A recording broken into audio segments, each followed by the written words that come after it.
MLC ఎన్నిక మీరు దూరంగా ఉన్నారు, పోటీ పెట్టుకోకుండా, కానీ ఆ పార్టీ వాళ్ళు మాత్రం ఓడిపోతాను భయంతోనే వాళ్ళు పెట్టాలన్న సామెత వస్తుంది.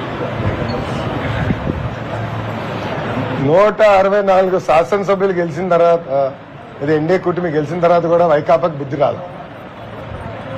చంద్రబాబు నాయుడు గారు చాలా స్పష్టంగా నో హార్స్ ట్రేడింగ్, వాళ్ళ పార్టీ వాళ్ళని తీసుకునేదానికి లేరు.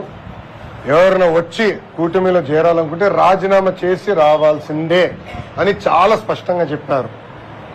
గతంలో మనం చూసాం లోకల్ బాడీ ఎన్నికలు ఎట జరిగినాం. తెలుగుదేశం, జనసేన, భారతీయ జనతా పార్టీ కార్యకర్తల్ని ఇంట్లో కట్టేసి హౌస్ అరెస్టులు చేసి బయటకు రానికుండా అనేక ఇబ్బందులు పెడతాం జరిగింది. అడ్డగోలుగా రిగ్గింగ్ చేసి గెలుస్తాం జరిగింది. దాంట్లో భాగంగా వాళ్ళకి సూపర్ మెజారిటీ ఉంది.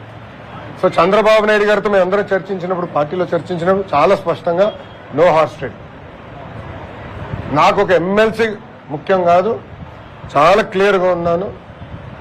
ఏమన్నా పార్టీలో చేరాలంటే రాజీనామా చేసి రమ్మని చెప్పండి, అప్పుడే మనం ఏమైనా చేద్దాం తప్ప, లేదంటే ఏదో ఒక ఎమ్మెల్సీ గెలిచేదానికి వాళ్ళని తీసుకుంటే కరెక్ట్ కానే కాదని చాలా స్పష్టంగా చెప్పాను.